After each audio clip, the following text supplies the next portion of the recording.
நலாஸ் நாட்டு சர்க்கரை நலமுடன் வாழ நலாஸ் இந்தியாவிலேயே நாட்டு சர்க்கரைக்கு ISI முத்திரை மற்றும் அக்மார்க் அங்கீகாரம் பெற்ற ஒரே நிறுவனம். தொடர்புக்கு 9047045000. வாழிய செந்தமிழ், வாழிய நற்றமிழர், வாழிய பாரத மணி திருநாடு. சேந்தனை, கந்தனை, செங்கோட்டு வெப்பனை, செஞ்சுடர்வேல் வேந்தனை, செந்தமிழ் நூல் விரித்தோனை, விலங்குவள்ளி காந்தனை, கந்த கடமனை, கார்மயில் வாகனனை, சாந்துனை போது மறவாதவருக்கு ஒரு தாழ்வெள்ளியே. இந்த முருக பக்தர்களின் மாநாட்டிற்கு வருகை தந்திருக்கின்ற தமிழர்கள் மனதிலும் உள்ளும் புறமுமாய் ஒளியாய் நின்று என் தமிழ் நிலத்தை ஆட்சி செய்து கொண்டிருக்கின்ற முருகப்பெருமான் வீற்றிருக்கின்ற இந்த சபையிலே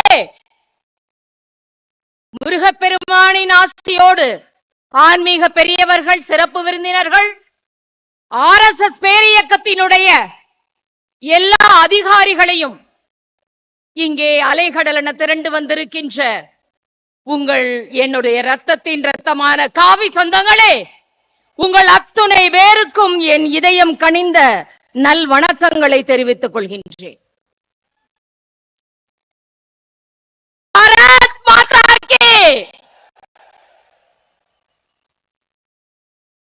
பாரதம் உலகின் குருவாய் மாற வேண்டும் என்ற ஒரு லட்சிய கனலை மட்டுமே வேள்வியாய் உள் சுமந்து இந்த பாரத தேசமெங்கும் லட்சக்கணக்கான காரியகர்த்தர்கள் எந்த விதமான எதிர்பார்ப்புமின்றி சுயநலமின்றி வேலை பார்த்து கொண்டிருக்கின்ற RSS பேரியக்கத்தினுடைய எல்லா அமைப்புகளிலும் உள்ள என்னுடைய உடன்பிறப்பான காரியகர்த்தர்கள் அனைவருக்கும் இந்த நேரத்திலே என் இதயத்தின் அடித்தளத்திலிருந்து நான் நன்றி கொடுக்கிறேன்.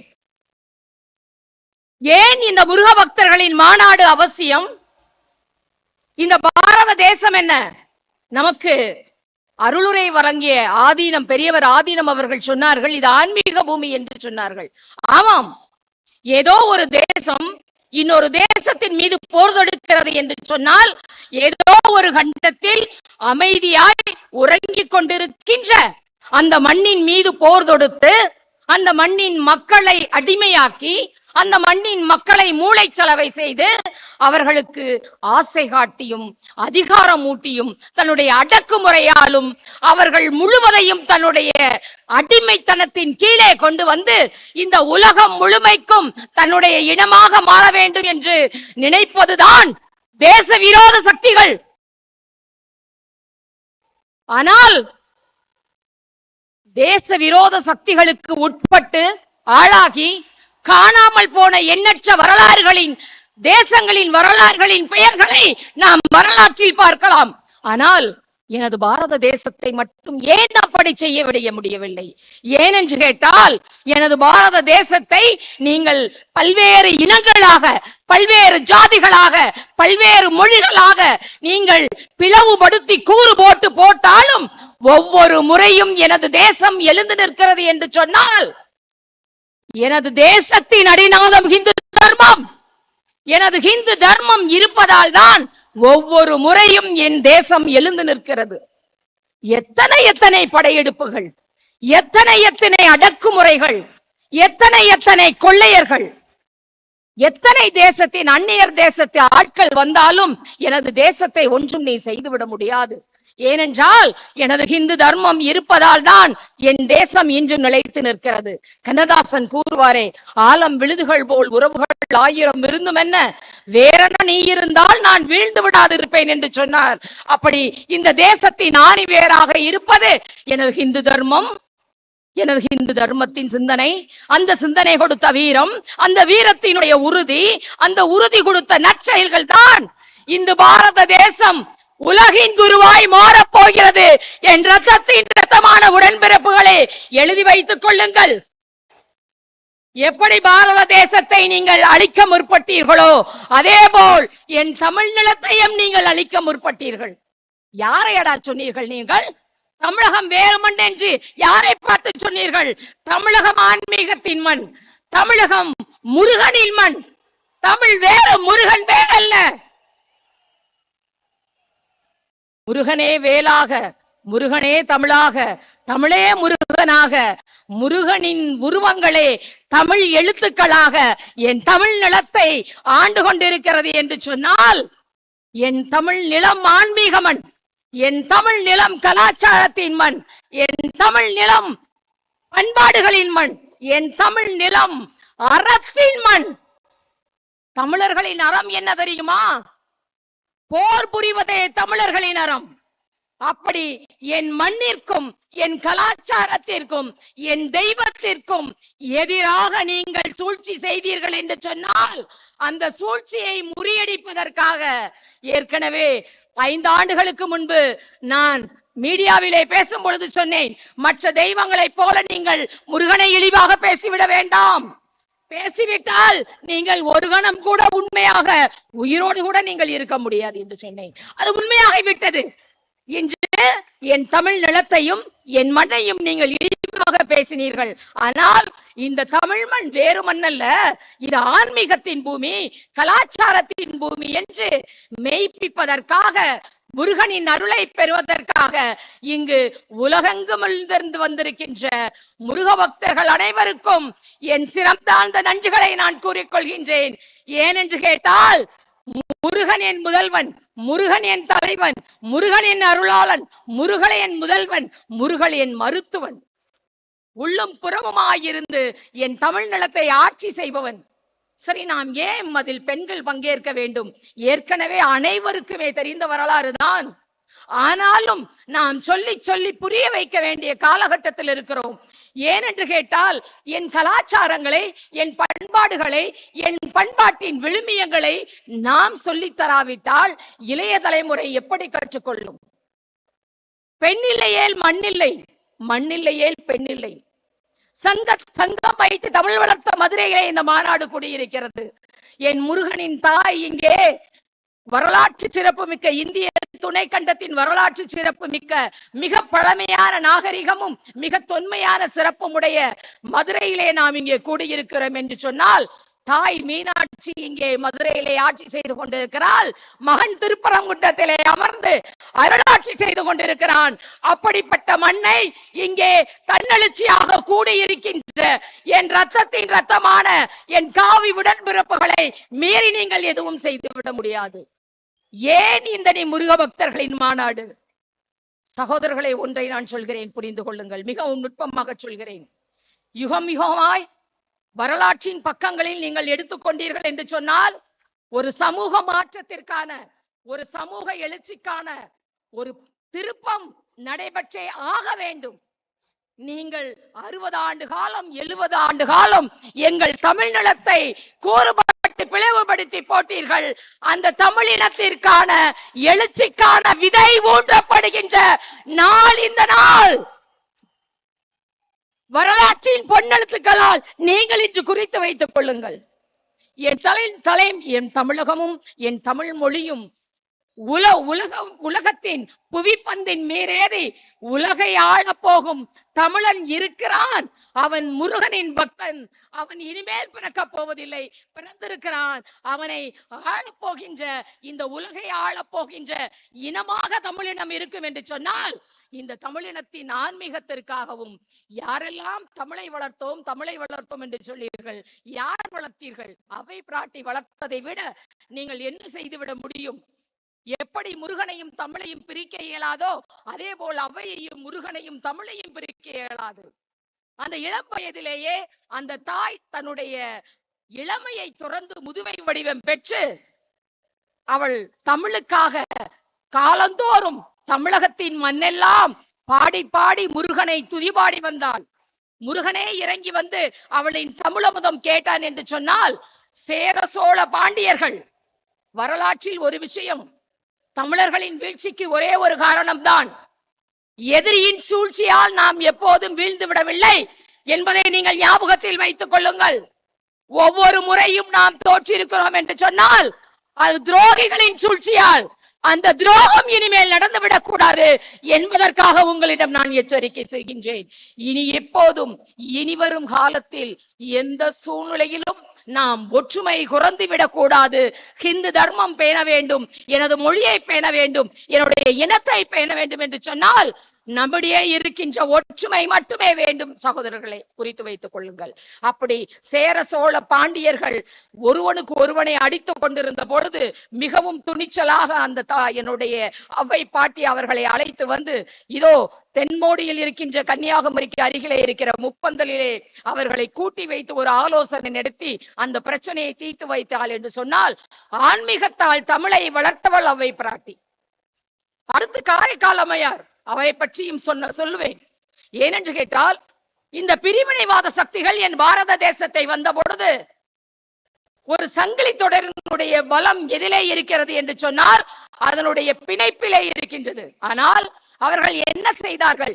அளவற்ற சுதந்திரம், கட்டுப்பாடற்ற சுதந்திரம் என்று சொல்லி அழகுக்கு புற விஷயங்கள் தான் ஒரு பெண்ணிற்கு அழகு என்று சொல்லி மக்களை மதிமயக்கி பெண்களை மதிமயக்கினார்கள். ஏன் ஒரு பெண்ணை மதிமயக்க வேண்டும்? சகோதரிகளை ஒன்றை சொல்கிறேன். ஒரு தேசத்தின் விடுதலை என்பது ஆண்களின் வளர்ச்சியை மட்டும் வைத்து அளந்துவிட முடியாது. ஒரு பெண் என்பவள் ஆதார சக்தியாக இருக்கிறாள். இந்த தேசத்தின் ஆதார சக்தியாக இருக்கிறாள். ஆண் இல்லையேல் பெண் இல்லை, பெண் இல்லையேல் உலகமே இல்லை. அப்படி ஆதார சக்தியாக இருக்கின்ற பெண்ணிற்கு எது அழகு தெரியுமா? அவளுடைய புற அழகை எல்லாம் சொல்லி இன்று வணிகத்தில் பல கோடி ரூபாய் சம்பாதித்துக் கொண்டிருக்கின்ற இந்த வேளையிலே நான் சொல்கின்றேன், தன்னுடைய இல்லறை வாழ்வை துறந்த பொழுது ஒரு பெண்ணிற்கான அழகு ஆன்மீகம்தான் என்பதை உணர்ந்து தன்னுடைய வடிவத்தை இழந்து காரைக்கால் அம்மையார் தன் கணவன் கைவிட்டு போன பொழுது பேயுருவம் தாங்கி நமக்கே தெரியாது சிவபூதகணமாய் காட்சி அளித்து இன்று ஒவ்வொரு சிவ ஆலயங்களிலும் சிவபூதகணமாய் காரைக்கால் அம்மையார் செய்து கொண்டிருக்கிறார்கள் என்றால், சகோதரிகளே, இந்த நேரத்தில் உங்களிடம் நான் ஒரு வேண்டுகோள் வைக்கின்றேன். ஒரு பெண்ணிற்கு எது அழகு தெரியுமா? ஒரு தேசம் விழுந்துவிடும் போதெல்லாம், ஒரு தேசத்தின் கலாச்சாரங்கள் கரைந்து விடும் பொழுதெல்லாம், ஒரு தேசத்தின் பண்பாடுகளை நொறுக்கும் பொழுதெல்லாம், ஒரு தேசத்தின் அடிநாதம் கூறுபட்டு பிளவுபடுத்தும் போதெல்லாம் எந்த ஒரு பெண் திமிரி எழுந்து என் தேசத்திற்காக பாடுபடுகிறாளோ அவள்தான் இந்த தேசத்தின் அழகு. அவள் அணிந்திருக்கின்ற ஆடை ஆபரணங்களோ நகை நட்டுகளோ பதவிகளோ அதிகாரமோ எதுவுமே இல்லை. என் தேசத்திற்காக எல்லாவற்றையும் துணிந்து நின்று என் தேசத்தின் அடிநாதத்திற்காக என் இந்து தர்மத்திற்காக யார் பாடுபடுகிறார்களோ அவர்கள்தான் அழகு. அப்படி தன்னுடைய உறுதியால் பாடுபட்டவர் காரைக்கால் அம்மையார். தமிழால் இறைவனை துதிபாடினார். அடுத்து ஒவ்வொரு விஷயங்களையும் சொல்லும் பொழுது இந்த மண்ணை காத்த குயிலியை பற்றி நான் சொல்ல வேண்டியிருக்கிறது. ஏறக்குறைய உலகத்தின் முதல் தற்கொலை போராளி என்று சொன்னால் அது என் தாய் வீரத்தாய் குயிலிதான். இன்று நீங்கள் சொல்கிறீர்கள் ஏறக்குறைய தற்கொலை போராளி என்ற வார்த்தைகளின் பிரயோகம் எப்படி வந்தது தெரியுமா? 1939 ஆண்டு ஏறக்குறைய 2ஆம் உலக போர் சமயத்தில் ஜெர்மனிக்கும் ஜப்பானுக்கும் இடையே நடந்த நீர்மூழ்கி கப்பல் சண்டையிலே யுத்தத்திலே ஜப்பான் வீரர்கள் நடத்திய முதல் தாக்குதல் தான் உலகத்தின் தற்கொலை தாக்குதல் என்று வரலாற்றில் பதிவு செய்யப்பட்டிருக்கிறது. சகோதரர்களே, அது உண்மையல்ல. ஏறக்குறைய 160 ஆண்டுகளுக்கு முன்பாகவே 1780களிலே தன்னுடைய தன்னுயிர் தந்து மண்ணுயிர் காத்தவள் அன்னை குயிலி. நினைத்து பாருங்கள், இன்று சிவகங்கையை மீட்டெடுத்த அன்னை வேலு நாச்சியார் இருக்கிறார் என்று சொன்னால், வேலு நாச்சியாரின் வெற்றி, சிவகங்கை சீமையின் மண்ணின் வெற்றி குயிலியின் தியாகத்தால் விளைந்தது. எல்லோரும் ஓடிக்கொண்டிருக்கிறார்கள். ஒரு முறை அல்ல, சாதாரண ஒரு பெண்ணாக இருந்தவர், அவருடைய படையிலே சேர்ந்தவர், பின்னாளில் மிகப்பெரிய ஒரு விஷயங்களை எல்லாம் செய்தார். அவருக்கு வேலு நாச்சியார், அன்னை வேலு நாச்சியாருக்கு போர் பயிற்சி அளித்த சிலம்புவாதியாரினுடைய சூழ்ச்சியை அடையாளம் காட்டியவர் குயிலி. அதற்கு பின்னால் ஒருமுறை அன்னை வேலு நாச்சியார் தூங்கிக் கொண்டிருந்த பொழுது அவளை குத்த முயன்ற ஒருவரிடமிருந்து அவளை காப்பாற்றியவள் தாய் குயிலி. அதற்கப்புறம் வேலு நாச்சியாரும் வெள்ளச்சியும் தப்பியோடும் பொழுது அவளை ஆங்கிலேயர்கள் பிடித்த பொழுது ஆங்கிலேயனுடைய கையை குருவாளால் வெட்டி அடுத்த நிமிடமே அவளை காப்பாற்றியவள் குயிலி. ஆனால் குயிலியின் தியாகம், குயிலியின் அறிவு கூர்மை எதில் நிலைத்து இருக்கிறது சொன்னால், ஏறக்குறைய சிவகங்கை சீமையை ஆங்கிலேயரிடம் எந்த மண்ணை எல்லாம் இழந்தாலோ அந்த அனைத்து மண்ணையும் வேலு நாச்சியார் மீட்டாள் என்று சொன்னால் அதற்கு குயிலியின் தியாகம் மிகப்பெரியது. குறித்து வைத்துக் கொள்ளுங்கள். வரலாற்றின் பக்கங்களில் குயிலியை பற்றிய குறிப்புகள் அவ்வளவாக இல்லை, இப்பொழுதுதான் வர ஆரம்பித்திருக்கின்றது. மிகப்பெரிய சண்டை, போர்படை தயாராக இருக்கிறது வேலு நாச்சியாருக்காக. திப்பு சுல்தானின் படை வந்திருக்கின்றது, கோபாலநாயக்கரின் படை வந்திருக்கிறது. வீரத்தின் விளைநிலமாம் எனது மருது சகோதரர்களின் படை வெளியே காத்துக் கொண்டிருக்கின்றது. இவ்வளவு படைகளும் திரண்டிருக்கின்ற பொழுது குயிலியின் தலைமையிலே வாள்படை தயாராகி இருக்கிறது. வாள்படை, வீச்செரு வாள்படை, களரிப்படை என்ற அனைத்து படைகளும் வழிநடுங்க காத்திருக்கின்றன. எல்லாவற்றையும் முறியடிக்கிறார்கள். கோச்சேடியிலே சென்று ஆங்கிலேயனுக்கு துணை புரிந்த மல்லாரி ராயனை வென்றுவிட்டு அடுத்தடுத்த போர்களிலுமே ராணி வேலு நாச்சியாரும் குயிலியும் தொடர்ச்சியாக வெற்றிகளை பெற்று வருகிறார்கள். ஆனால் சிவகங்கைக்குள் நுழைய முடியவில்லை. சிவகங்கைக்குள் நுழைய முடியவில்லை என்றால் உடனடியாக அவள் போகிறாள். சிவகங்கைக்கு உள்ளே போய் அந்த நிமிடம் அடுத்த நாள் விஜயதசமி விழா நடக்கின்றது.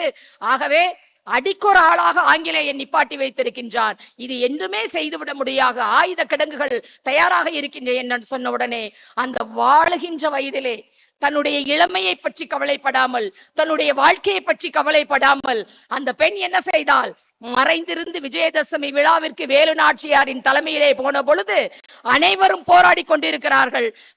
அந்த விழாவிலே கோவிலிலே அனைவரும் கலைந்து செல்லும் பொழுது வெற்றிவேல் வீரவேல் என்று சொல்லி வேலு நாச்சியாரின் படைகள், பெண்கள் படை முன்னேறி பரங்கியரின் தலைகளை கொல்லும் பொழுது அந்த குயிலி என்ன செய்தால் தெரியுமா, அங்கே இருந்த விளக்கில் இருந்த எண்ணெய் எல்லாம் தன் உடம்பிலே ஊற்றிக்கொண்டு அத்தனை வெடிபொருள்களும் அத்தனை பீரங்கிகளையும், இதை எதிர்த்து நம்மால் முடியாது, இதை என்ன செய்து விட முடியும், தன்னுடைய மதியுகத்தால் அங்கே குதித்து அந்த அனைத்து ஆயுத கிடங்குகளையும் பஸ்பமாக்கினாள். சகோதரர்களே, அதில் விளைந்ததுதான் தன்னுயிர் கொடுத்து மண்ணுயிரை காத்த குயிலி வாழ்ந்த பூமி இது. ஆண்டாள் திருப்பாவை பாடியது போல் சகோதரிகளே, சகோதரர்களே, நாமும் கந்த சஷ்டி கவசம் பாடுவோம். மீண்டும் ஒரு முறை சொல்லிக் கொள்கின்றேன், தமிழகம் வேறு வேறு மண் அல்ல. தமிழகம் ஆன்மீக பூமியாக விளங்க வேண்டும் என்று சொன்னால் நமது பெண்களும் நமது காவி உடன்பிறப்புகளும் மனது வைத்தால் இந்த நாள் வரலாற்றின் தமிழகத்தின் ஒரு திருப்பு முனையாக அமையும் என்று சொல்லி வாய்ப்பு கொடுத்த நல்ல உள்ளங்களுக்கும் வாய்மொழி கேட்டவர்களுக்கும் நன்றி பாராட்டி அமைகின்றேன். நன்றி, வணக்கம்.